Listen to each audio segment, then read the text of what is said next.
जी sir.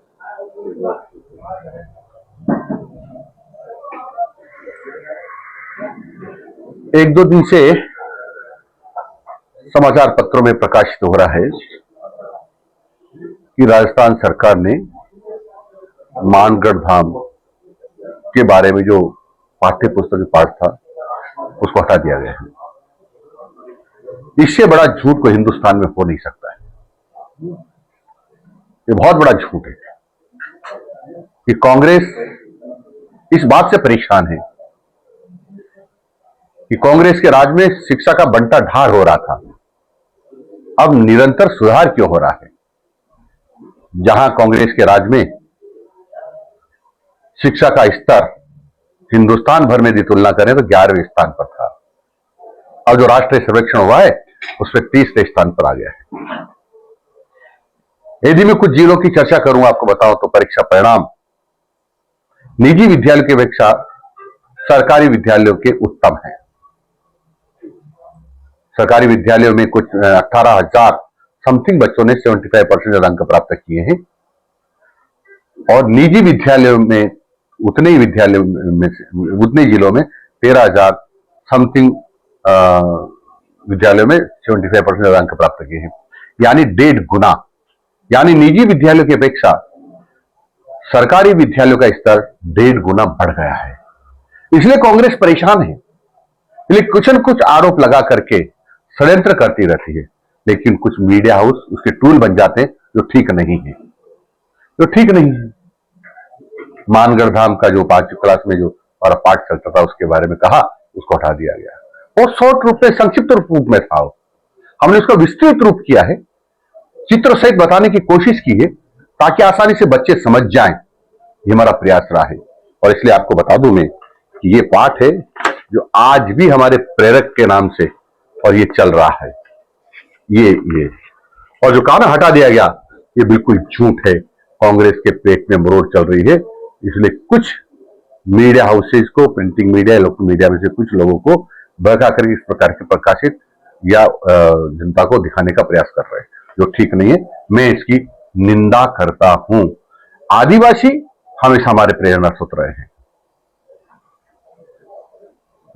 Valmiki ji कौन थे? एक तरह से आदिवासी थे। ऋषि मुनि कौन थे? वो सब आदिवासी तो थे। और इसीलिए मानगढ़ धाम के जो गोविंद गुरु के बारे में ठीक नहीं पढ़ाना, ये बिल्कुल ठीक बात नहीं है। मानगढ़ धाम के बारे में ठीक नहीं पढ़ाना, ये भी ठीक नहीं है, क्योंकि हमने विस्तृत रूप से पढ़ा है ताकि बच्चों को आसानी से चित्रों के माध्यम से और आकर्षक शब्दों, आकर्षक अक्षरों के माध्यम से सामान्य भाषा में बच्चे अच्छी प्रकार से सीख सकते हैं और उसकी प्रेरणा ले सकते हैं। इसी प्रकार से कुछ दिन पहले ये कोशिश की गई कि राजस्थान सरकार ने और कालीबाई का पाठ हटा दिया है। यही बड़ा झूठ था, बिल्कुल झूठ है, क्योंकि कालीबाई एक बहुत ही विदुषी बहन थी, शिक्षा से बहुत लगाव था और उनके गुरुजी पर जब संकट आया तो वो बिल्कुल बीच में आकर के खड़ी हो गई।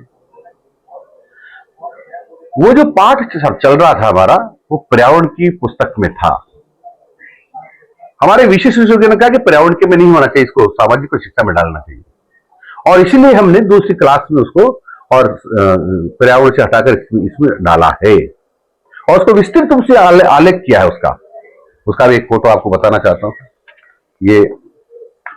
ये हमारे प्रेरक का था और कालीबाई का मैं जो बता रहा हूं, हमने विस्तृत रूप से ये उसको दर्शाने का, चित्रों सहित पाठ में दर्शाने की कोशिश की गई है ताकि आसानी से बच्चे समझ जाए।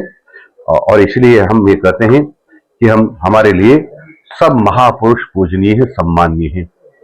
हम किसी भी महापुरुष को छोटा नहीं दिखा सकते हैं, लेकिन ये अंग्रेजों की पार्टी है ना कांग्रेस, तो विदेशियों की पार्टी है ना कांग्रेस तो, और इसलिए इसके मन में यही चलता है, फूट डालो राज करो, यानी हिंदुस्तानियों को भिड़ाओ।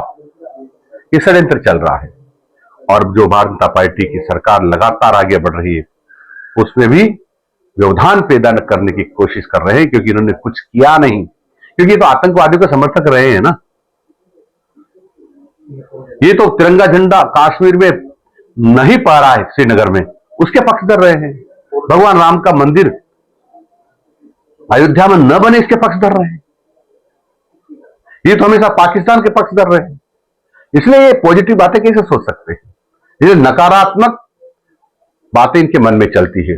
पर ये मुंगेरी लाल के जो सपने हैं ना कि हम ऐसे सरकार को बदनाम करके सत्ता में आ जाएंगे, कदापि आने वाले कई दशकों तक भी कांग्रेस राजस्थान में सत्ता में नहीं आ सकती। किस तरह की कार्रवाई चाहेंगे आप? मैं तो मेरे जो पाठ्य पुस्तक बनाते हैं उनको बधाई देना चाहता हूं कि उन्होंने बहन कालीबाई का पाठ विस्तृत रूप से बनाया है और मानगढ़ धाम का बहुत चित्रों के माध्यम से समझाने की बहुत अच्छी कोशिश की है, ताकि बच्चों को सुंदर अक्षरों में, सामान्य अक्षरों में और अच्छी तरह से समझ में आ जाए, उसका प्रयत्न उन्होंने किया। इसलिए उनको मेरी तरफ से बहुत बहुत बधाई।